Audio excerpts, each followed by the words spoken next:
महंत बृजमोहन दास जी। महंत जी, आपको लगता है कि ये आस्था और विश्वास का प्रश्न है, और हमारी आस्था पर यदि कोई भी प्रश्न उठाता है या प्रश्न चिन्ह लगता है तो उस प्रश्न चिन्ह को एक ऐसे उत्तर से दूर करना जो सर्वव्यापी हो और सब लोगों को स्वीकार्य भी हो, ट्रस्ट की तरफ से ऐसा कोई काम अब तक हुआ है? और यदि नहीं हुआ तो कोई ऐसा उपाय आपके पास है महंत बृजमोहन जी कि हम संतुष्ट कर पाएं उन लोगों को जो ये प्रश्न उठा रहे हैं? सबसे पहले तो मैं आपको बता दूं कि ये जो 135 नंबर ज़मीन की चर्चा चल रही है, ये ज़मीन मेरी है। इस ज़मीन पे मेरा शुरू से मेरे गुरुजी का कब्जा दखल सब चला रहा है। इस पे मेरी खेती होती थी। लगभग 2-2.5 महीना पहले एडीएम प्रशासन संतोष कुमार जी आए। उन्होंने बताया ये नजूल की ज़मीन है और इसको ट्रस्ट को चाहिए, तो महाराज इस ज़मीन को आप खाली कर दीजिए। और उनके इस कहने पर मैंने तब ये ज़मीन खाली की थी। इस ज़मीन पे कभी देवेंद्र प्रसादाचार्य नहीं आए हैं और इस ज़मीन का मैं सिकमी काश्तकार हूँ, जो कागज़ों में ये दर्ज है। इसको मैं आपके चैनल के माध्यम से ये दिखाना चाहता हूँ कि आप ये देखिए, ये ज़मीन है, ये कागज़ है, और इस कागज़ में आप देखिए ये सीधे सीधे लिखा हुआ है, ये सिकमी काश्तकार राम आश्रय दास जो हमारे गुरु जी थे। और अभी मात्र 2 महीना पहले मेरी खेती मैंने उस पर छोड़ा है। यहाँ के एडीएम प्रशासन संतोष कुमार पूरी फोर्स के साथ आए।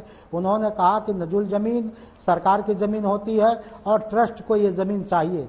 तो मुझे लगा जिस तरह मेरे गुरु जी ने जब समतलीकरण हो रहा था उस समय राम जन्मभूमि के सामने उन्होंने ज़मीन विश्व हिंदू परिषद को दान में दिया था, तो अब राम जी का मंदिर बन रहा है। अगर ये 10 बिस्से नजुल ज़मीन ट्रस्ट को चाहिए, इसलिए मैंने ये ज़मीन उनको फ्री में दिया था।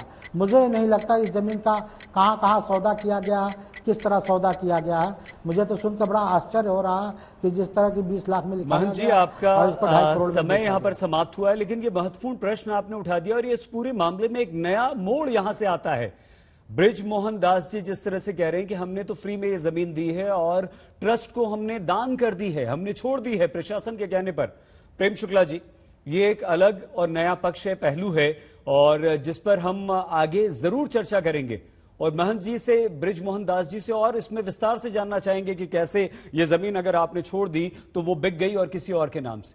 प्रेम शुक्ला जी, ये जो विभिन्न आरोप हैं, ट्रस्ट को इनके जवाब देने हैं, लेकिन अब आपके एक मेयर और उनके सुपुत्र पर भी सवाल खड़े हो रहे हैं, तो क्या ये आपकी जिम्मेदारी नहीं है कि इसका समुचित उत्तर दिया जाए आज? प्रेम शुक्ला जी, देखिए, राम जन्मभूमि तीर्थ क्षेत्र न्यास ने जो है इसका पहले आरोप का जवाब दिया है।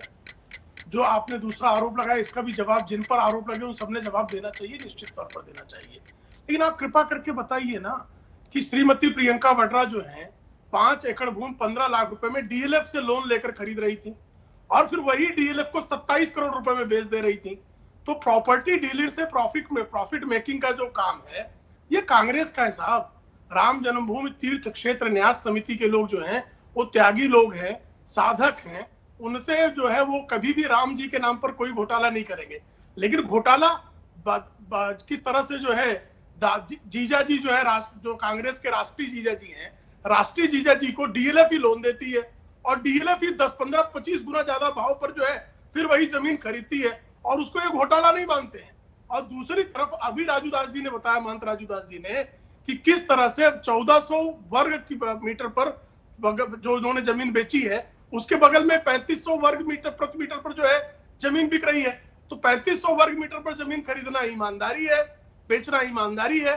1400 वर्ग प्रति मीटर के दाम पर जमीन बेचना बेईमानी है।